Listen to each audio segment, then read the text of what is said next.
I want to talk about the paradox that comes with awakening, which is recognizing that I am the universe, and not just me, you too, and everyone else. We are the universe. We are that. We are the self, whatever you want to say. And we are still unique individual expressions of that having a human experience. So we're the small self and the big self. I was speaking to someone yesterday about this from a Zen point of view, and they said it's about having a foot in the river, in the flow, and a foot in the bank. So it is about embodying the recognition, embodying this direct experience in the world. So it's not about trying to get away from the human or escape the human. Federico Fagin put it really nicely when he had his shift. He said he recognized he was the observer, the observed, and the point of view.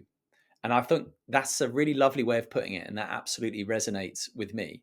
So I want to talk about straddling these two, the small self and the big self, because I found this to be a really interesting and fun and playful and enjoyable side since my shift, since my awakening.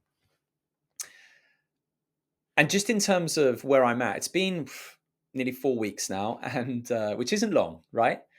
But it's really nice because initially Simon was quite absent, and I've spoken about this in my video with Alex, and it was a little discombobulating for her and even for me a little bit in that first week. I wondered if I'd lost Simon, which was, there was potentially a touch of grief in that. However, Simon is back, but without the neuroses, it seems, and to be enjoyed. So it's, as Alex put it, it's like Simon 2.0. And behind this human expression is the recognition that I am that.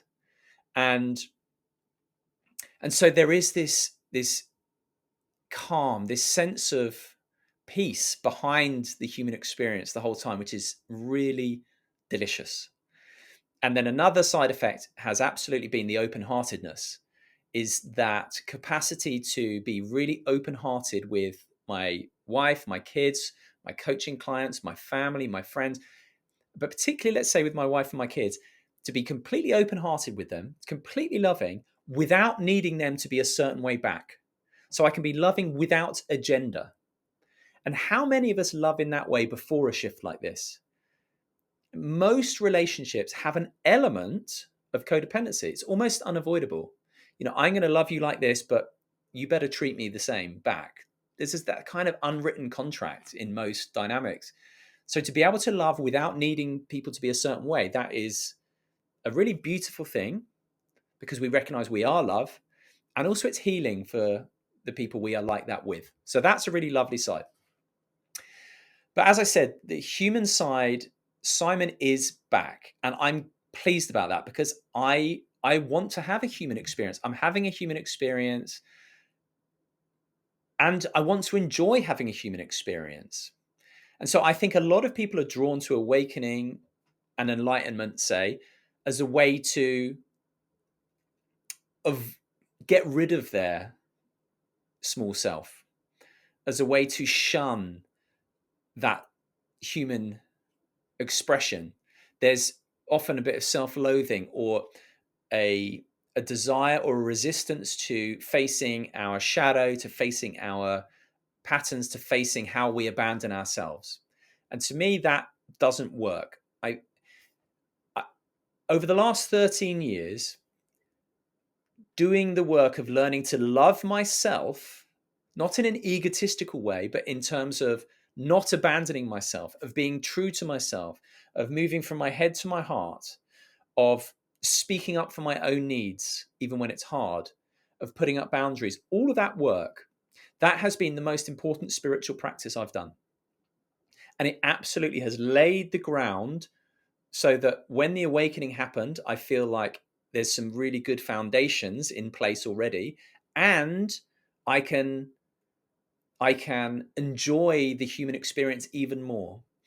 And I still very much extol in my coaching and with everyone I speak to when they're interested, or if they ask, that this work of learning to clean up our mess. So it's not just waking up, it's cleaning up and growing up, of stopping abandoning ourselves and getting clear on these patterns, and doing that work is the most important work I've done, and it's the most important work, in my view, you can do. And it sets the ground for awakening to happen in a healthy way. When I was younger, so let's say in around 2012, I completely understand to have what it's like to have a degree of self-loathing and to be insecure and try and deny that insecurity. I remember being on a stag do, and a friend of mine jokingly, but not jokingly, said, "Mundie, you're insecure." And it really stung.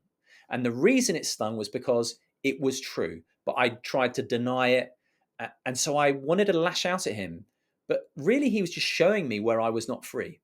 And it was only when I started turning towards my insecurities and my patterns, and I got secure with my insecurities, that they stopped being a problem. And that was absolutely fundamental for me from about 2013 onwards. Clearly, my spiritual um, insights over that time really helped that work, but it's still that work that was fundamental. So, for example, in my relationship with my family of origin was, in some cases, having to put up boundaries, being able to speak up for my needs, which is something I struggled with, taking responsibility for my actions, having an intention to live from love, not fear. In relationships, so once I got together with Alex, this was absolutely something we consciously did right from the start. And getting clear on what's mine and what's hers, getting clear on when we're pointing our finger at the other person, blaming them for how we feel, but really it's just showing us again where we're being triggered and where we have some work to do. And all of that work has been fundamental for me and laid the groundwork ahead of my awakening. But also it's helped Alex with her energetic gifts and her out of body experiences. All that stuff has blossomed in both of us because we both committed to this work. And so to me, that's the path to tread, is embracing the human side and learning to love ourselves and evolve in love on that level. And then absolutely really engaging in spiritual work and spiritual insight, but they're not separate, like bringing them together. And then I got to that point and I had that shift, and it's wonderful.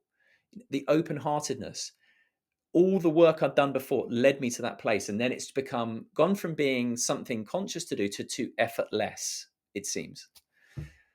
So that is, I think, really important, is recognizing we are having a human experience, embracing that side fully, and recognizing and eventually experiencing that we are the self, consciousness, universe, whatever you want to call it. We are that. And that is beautiful. The essence of that is love.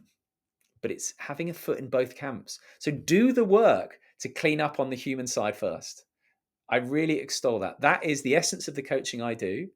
I'm so glad that I'm really pushing that message and really helping people to do that work. And so if that's something that resonates with you, come and have a consultation with me, and I will happily do that work with you. I wish I'd had someone to hold my hand through that process. It would have definitely helped. And like I said, it absolutely it sowed the seeds for what came for me. So I'll put a link. There is a link just below if you want to have a consultation with me. Also, I would be delighted to hear your thoughts and reflections in the comments below.